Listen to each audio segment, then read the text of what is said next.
Queremos invitar a este espacio a Andrea Bravo. Ella es colaboradora del Instituto de Salud Pública, siempre es nuestra luz como antropóloga en nuestros estudios de ejecución de ejercicios de la Amazonía y le invitamos, por favor.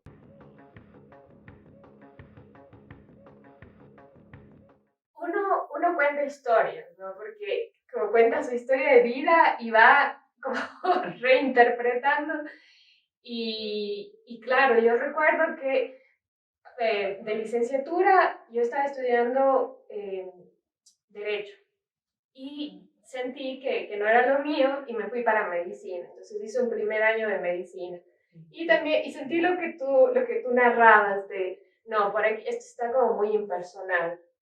Regresé a Derecho, digamos, nunca paré Derecho. Y dije, bueno, cuando vienes de una clase media, baja, tú sabes que tienes que graduarte o si no, no tienes futuro.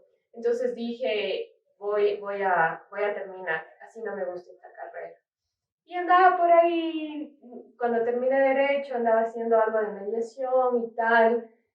Por ahí aparecieron gente que trabajaba en mediación y que hablaba de temas antropológicos. Y dije, esto me está gustando. Y luego vi que en Ecuador, en Flaxo, tenían antropología y cuando eres mujer es súper difícil salir de la casa. Es decir, por más que tengas un trabajo, al menos en Cuenca, es súper difícil como decir, adiós, me voy, si no tienes una buena excusa como salir a estudiar fuera. Entonces, antropología, acá yo apliqué y tal, fue como una excelente excusa para salir de la casa. Y nada, entonces, pero digamos, esto tan personal te cuento porque le pasa a mucha gente. Entonces, es como algo que hay que hablar de las cosas que pasan, cómo llegas, por qué tomas decisiones, especialmente si eres mujer. ¿Cuáles son tus motivaciones? Y nada, llegué a antropología y tenemos autores, tenemos antropólogos que tienen una forma de escribir que te engancha. Y dije, por aquí va, porque la antropología dialoga mucho con la filosofía y es una fuente inagotable de sorpresa, de curiosidad. Bueno, entonces dije, por aquí va. Y eh, cuando me gradué de antropología, recuerdo que me ofrecieron un trabajo en el Ministerio de Salud Pública en la sección de interculturalidad. Y cuando uno se gradúa y considerando que yo no quería regresar a mi casa en Cuenca, entonces acepté literalmente lo primero que apareció y, o sea, te estoy siendo súper sincera, porque y esto les va a pasar a un montón de gente. Entonces, llego en esta época, me acuerdo que Miriam Conejo estaba de directora de salud intercultural y en esa época Ecuador tenía mucho dinero. Era la época del Correa, pero en la época de Bonanza. Y era la época en la que estaba Karina Vance, entonces teníamos un equipo maravilloso de mujeres, sobre todo de mujeres, era súper sí, feminista este grupo. Teníamos mujeres que trabajaban en derechos, en interculturalidad, no tienes idea lo increíble que era ese grupo. Entonces yo de ahí no me quería mover. Pero el tema de esto es que yo en este tiempo y en mi maestría yo estaba estudiando el consumo de plantas medicinales por parte de mestizos y el consumo de plantas alucinógenas como la ayahuasca, el San Pedro y tal. Y dado que estaba estudiando esto, porque no sé si ustedes saben que hay como una nueva corriente de mestizos tomando estas plantas y tal. Entonces yo empecé a tener como buena relación con la gente de la Amazonía y en el 2013 resulta que, no sé si recuerdan que en el 2013 hubo una matanza de pueblos en aislamiento y nada, la única persona del equipo, de nuestro equipo de salud intercultural, que tenía relación con la Amazonía, pero no tanto académica, sino como que personal, yo admiraba a los sabios de, nada, me enviaron a ver claro, hubo esta matanza de pueblos en aislamiento y sobrevivieron 2 niñas. Y el Ministerio de Salud tenía que vacunar a estas dos niñas. Y era una locura, nadie sabía qué hacer. Y me envían a mí con el equipo de médicos. Y esto cuento en mi libro, un libro que se va a publicar en el 2023, yo no podía creer lo que estaba presenciando. O sea, llegamos y unas mujeres, wow, con lanzas, nos gritaban a todo el equipo de salud. Nosotros no entendíamos, una irresponsabilidad, pero así increíble. Y yo decía, ¿qué hacemos aquí? Y nada, para no hacerte largo el tema, la cuestión es que el médico de ahí tenía un criterio distinto de la salud del que o sea, ahí yo decía, como antropóloga le veo nerviosa a esta niña. Y él decía, está perfecta, tiene todos los signos vitales bien. Entonces yo ya no soporté más porque era súper difícil para estas mujeres feministas y tal, como, ¿sabes?, hacerse escuchar en este espacio. Y sobre todo porque es un área petrolera y tal, entonces es como muy marcado por sigamos con la extracción.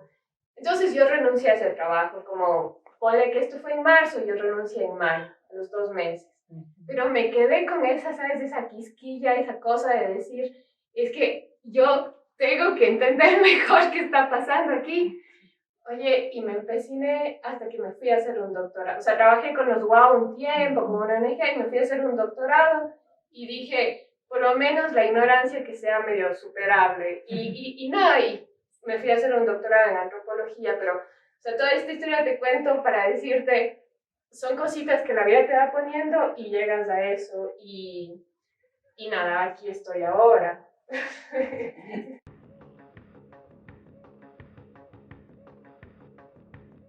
El pueblo, con la nacionalidad con la que yo trabajo, los Waorani, cuando yo fui a trabajar con ellos, a preguntarles sobre su nación de salud, sobre qué opinan de la salud y tal, de pronto me di cuenta que ellos no tienen una palabra que se traduzca directamente por salud como en español, sino utilizan otras expresiones que son más cercanas a bienestar, estoy bien, o incluso nociones como guaemo, que es más hermoso, estoy limpio, una serie de nociones que en cada momento se utilizan de manera distinta, pero todas ligadas hacia el bienestar.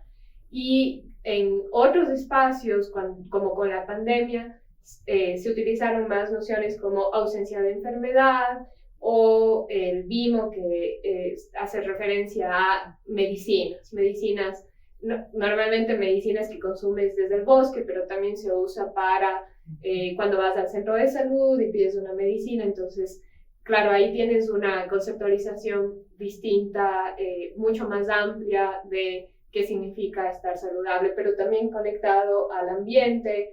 Digamos, la gente se siente mucho más sana o tiene mayores posibilidades, reconoce tener mayores posibilidades de estar sano en el bosque, en lugares donde tienes fragancias y olores que colaboran con tu bienestar, a diferencia de estar en la vía petrolera, tienes los sonidos, los olores del petróleo y tal. Entonces, por ahí esta reflexión me surgió al escucharles a ustedes.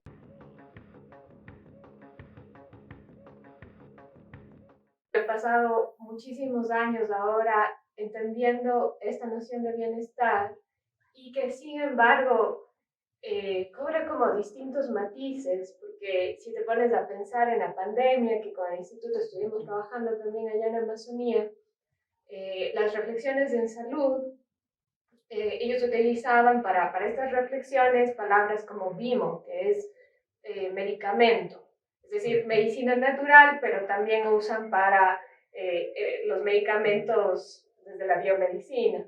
Entonces, claro, escuchábamos con mucha más frecuencia referencias a BIMO, referencias a salud, pero más pensado desde atención en salud. Entonces, claro, todo esto me hacía pensar que mientras no tenemos un dolor o una amenaza como inminente, como fue la pandemia, especialmente yo recuerdo que cuando estábamos en la Amazonía y se veía que venía a llegar, se acercaba ese virus, se iba acercando, ya estaba en Guayaquil y se iba acercando y nosotros decíamos, ¿a qué hora se cruza el río Napo?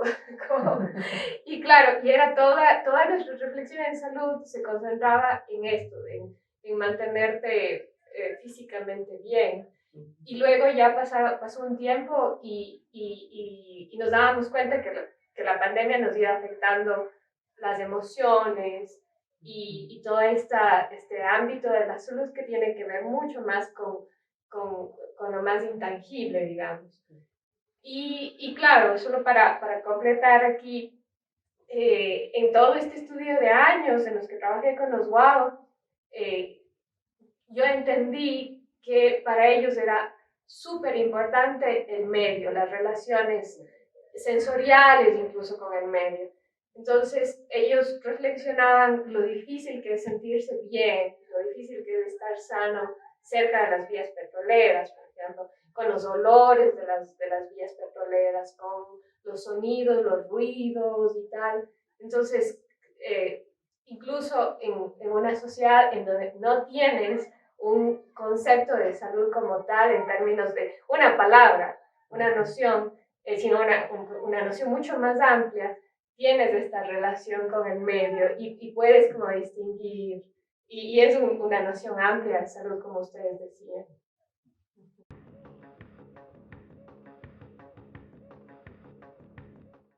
André, ¿tú te definirías como una antropóloga de la salud?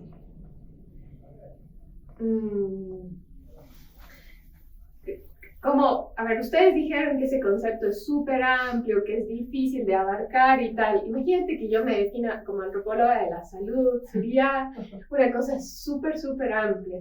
Pero sí me inclino por entender aspectos de la salud en ciertos pueblos y como muy específico, muy parroquial casi es mi interés. Y sin embargo también tengo un interés por temas de la ética y la moral en antropología.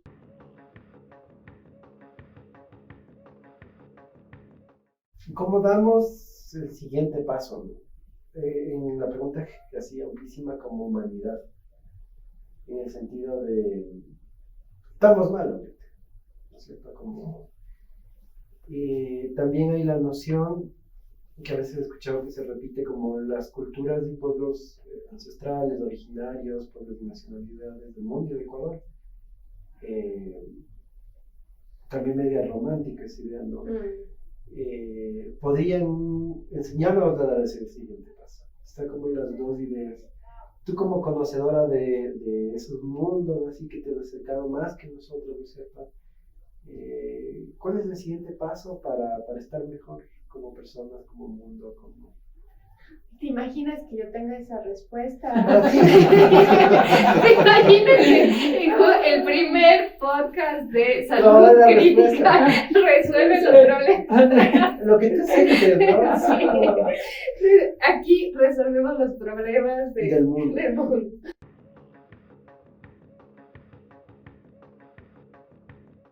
Es asimismo una respuesta gigante, y sin embargo sé por dónde va en el sentido de, ¿será que la respuesta va por lo de los pueblos indígenas? Y yo solo te digo, miremos a octubre del año pasado y cuánto les cuesta, o sea, la lucha es fuerte, los pueblos están fortalecidos, pero es dura la lucha, es dura. Yo salí un día y me dio COVID.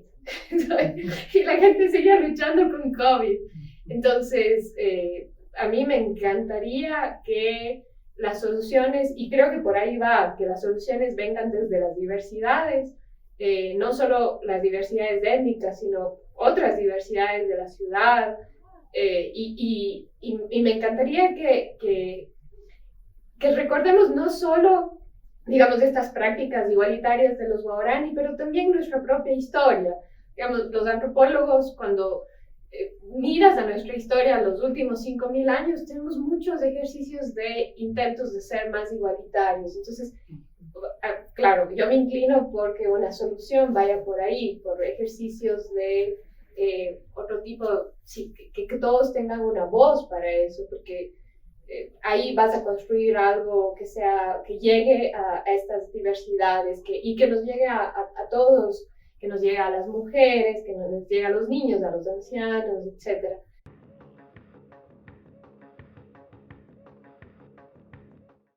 Claro, ahí tienes, es casi como Star Wars, ¿sí? Claro, como una cosa, uno puede estar dándole ahí hacia la luz, como tú dices, eres la luz, pero oye, uno tiene sus oscuridades también, pero, la oscuridad de la calle, la oscuridad de ciertas mafias y todo, asustan, es increíble cómo, digamos, yo este rato no puedo ver claramente una vía por donde, porque la oscuridad sí está como expandiéndose también.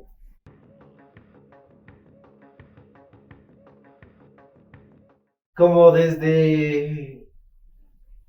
como en algún punto igual la vida es como bien compleja, ¿no? Como en un punto haber decidido por una coherencia de vivir bien, de vivir bonito, así. Como una coherencia de vivir. Y es bien difícil, porque es como, también creo que son duelos, ¿no? De esas decisiones. Duelos con la sociedad, duelos con el sí mismo que tienes de la sociedad, incluida la familia. Pero pasa por esta coherencia del estar bien, ¿no? Que también es salud, ¿no? Como la palabra coherencia con esto, con todo lo que se conecta, ¿no? De ahí lo difícil también es como, por muchas cosas, hasta una bendición, ¿no? El haber sido capaz de, en general como seres humanos, de haber cachado que estás incómodo. Cachado en el cuerpo, pero también en los pensamientos, pero también con lo que te rodean. Siento que es difícil porque el estar despierto a disponerte a cachar, estar incómodo, es difícil, ¿no? Porque la sociedad no. Y es difícil cachar eso, así como el sentir eso, en el cuerpo, en las ideas. Y luego de cachar, luego lo difícil de tomar la decisión. Es muy complejo. Pero bonito, nada que arrepentirse.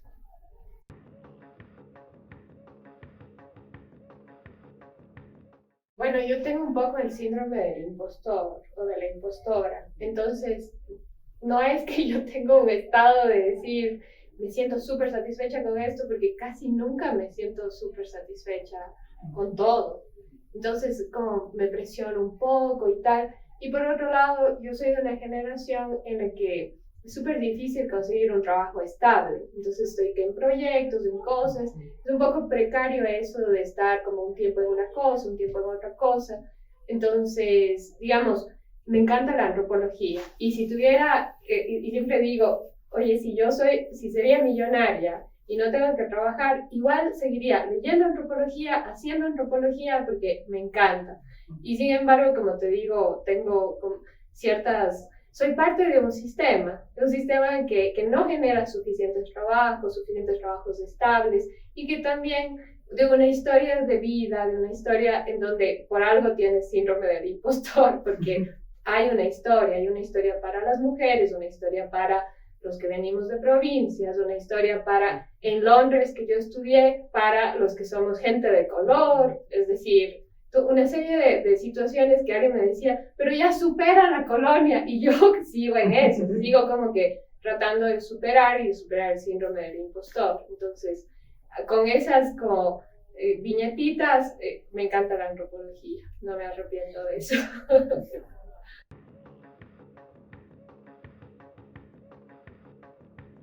Me hace pensar como dos imágenes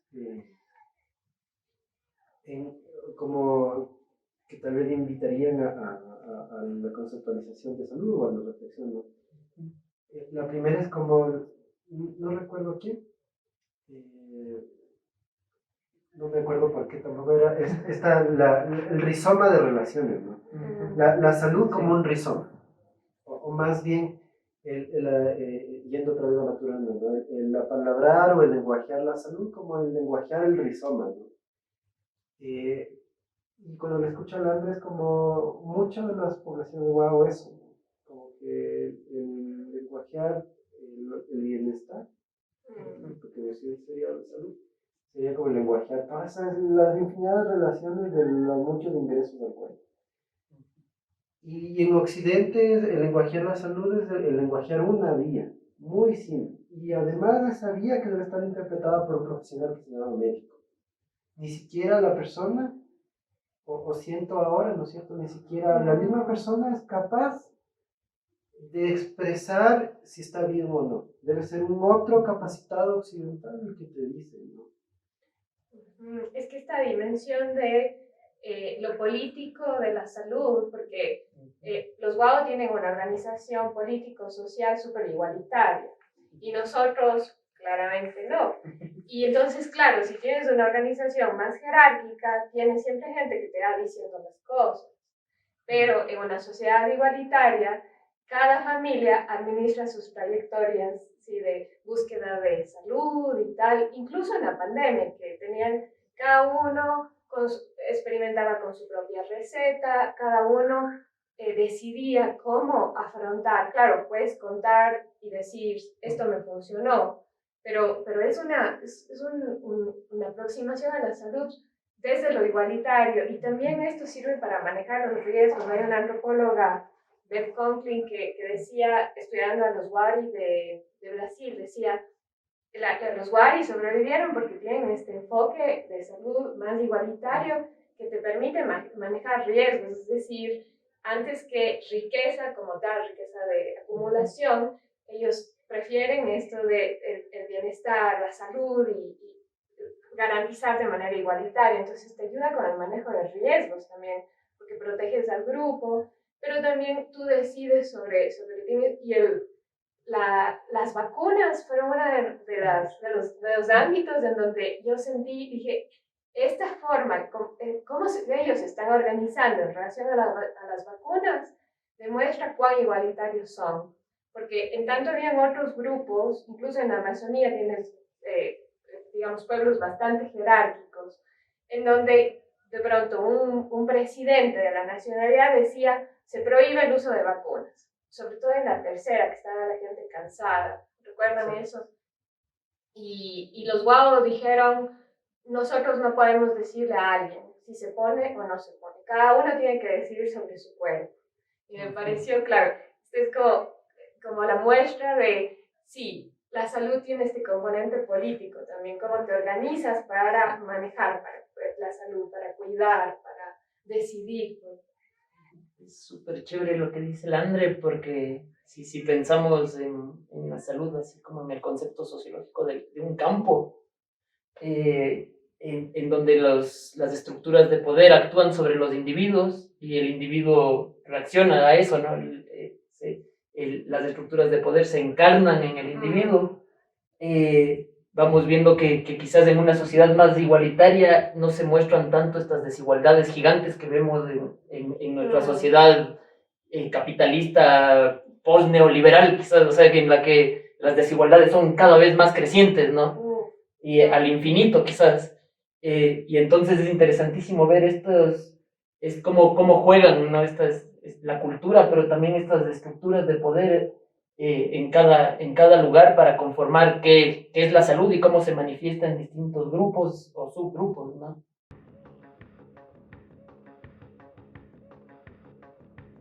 Diría que la sociedad te impone unas trayectorias vitales lineales, ¿no? Hago esto, hago esto, hago esto, hago esto, me jubilo y me muero, ¿no? Casi. Y lo que nos muestra aquí el set es que las trayectorias vitales son mucho más complejas de lo que nosotros pensamos, ¿no? Muy probablemente sus trayectorias vitales no vayan a ser las trayectorias lineales que la sociedad nos pone en la cabeza. Pero yendo a la salud, es necesario que haya gente que haya tenido esas trayectorias, porque como estamos viendo, no estamos hablando de algo simple, ¿no? Estamos hablando de algo que necesita muchas veces otra mirada. Y el mismo poder a veces nos va imponiendo conceptos de salud que van ligados a la práctica clínica, al hospital, al medicamento, al Star Fitness, al Detox, el José que está en el mundo de la nutrición, ¿no? Al come las galletitas marca tal que son las sanas, y necesitamos gente que haya pasado por estos procesos quizás no tan lineales para que digan, hey, algo ahí no me hace sentido. Cuando el José estaba en primer año y decía, pero nadie me ha hablado de la salud, o sea, solo he visto patología, enfermedad.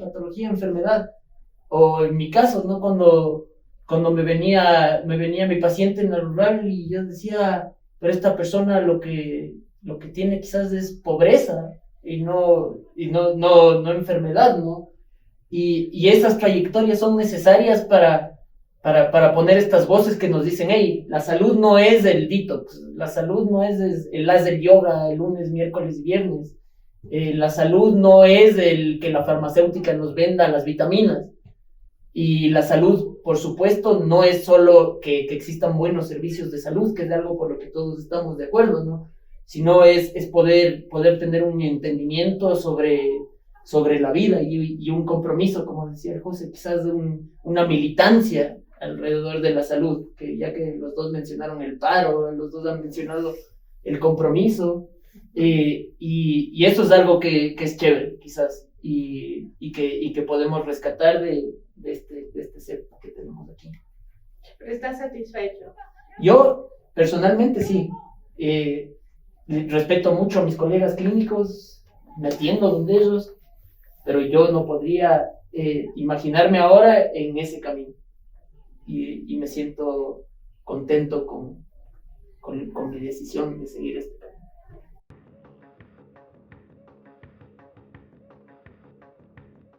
Ya, esta es una caja de guayusa, no sé si decir industrializada, pero es guayusa ya comercializada por lo menos, sí, guayusa comercializada. Y además que te da una variedad, digamos, para que sea menos aburrido, supongo. pero claro, nada, guayusa, esto es algo que yo compro. Claro, o sea, sé que está comercializado. Tengo las hojitas de guayusa de la Amazonía, pero esto es algo que yo compro porque te queda bien poner un tecito de... Pero nada, claro, responde a nuestros tiempos, digamos, porque en la época de mis papás esto no había. Entonces responde a una nueva conceptualización de la salud y lo que comes y lo que no comes y las sustancias y tal. Y nada, consumir antioxidantes y... No voy a decir la marca, supongo. La editamos, no pasa nada. Sí, pero... Evitamos las demandas. Pero nada, esto es claro, una muestra de nuestros tiempos. La Amazonía, pues tengo una cajita para la gente bueno, aún amazónico, con los presupuestos que hay en Amazonía además, no se les va a ocurrir comprar esto. Nosotros somos el target de esto. Sí. No nos vamos a levantar a las 3 de la mañana a hervir el agüita para la bolsa. A la 1 a veces. Claro, imagínate lo caro que te saldría con esos ritos, una de estos. Exacto. Sí, pero bueno, es un poco de la salud de la Amazonía en nuestras mesas. A ver, este es el panecillo. Yo no soy de acá, de Ecuador, de Quito. Sí soy de Ecuador, de Cuenca. Pero sonaste quiteña cuando dices. Este es el panecillo. Y claro, yo sé esta historia del panecillo, que está mirando al otro lado, que al lado, a un lado y a otro lado no. Y hay aquí un grabado que dice Banco Central del Ecuador. Y tienes, claro, lindísima la foto. Y no sé qué más decirte porque ya nos vamos a poner... ¿Qué significa la ciudad de Quito para ti? Como Cuenca, igual. Sabes que ahora que estamos cerca de las elecciones, este rato digo, es que ojalá gane alguien que pueda hacer algo... ¿sabes? Para sentirnos mejor en esta ciudad, porque para mí, cuando desde Cuenca significaba la capital, en donde se concentraban recursos y tal, y que tiene mucha historia de luchas, pero ahora que vivo acá y me asaltaron hace poco, siento que es una ciudad que está no sé si destruyendo, es una palabra muy fuerte decir esto, pero es una ciudad que está sufriendo mucho. Y el panecillo quizás es como una imagen muy potente de las formas diversas y cómo se sufre en esta ciudad. Entonces, ahora para mí Quito significa mucho esto, mucha gente sufriendo. Ah, esta es la Botica Olmedo en Cuenca. Este es de Cuenca, ¿verdad? Sí. Es la Botica Olmedo. Esta botica es súper linda y tiene cosas muy, muy interesantes que tú vas y le pides una soda, pides cositas que no te venden en otros lugares. Esta botica tiene compuestos, tiene unos químicos, unas cremitas, tiene cosas para... Sí, un montón de cosas interesantes que es como un patrimonio en Cuenca. Todo el mundo conoce la Botica Olmedo y es como también, ¿sabes? Este espacio que sobrevive a pesar de todo y no sé cuánto va a sobrevivir, pero, pero sí, sobrevive a pesar de que tienes todas estas industrias mucho más grandes, farmacéuticas, que están comiéndose la ciudad y tal, y la Botica Olmedo está ahí chiquita, no tienes tanta gente comprando como ves en estas farmacias más grandes, pero sí es un patrimonio ahí de Cuenca. Uh-huh.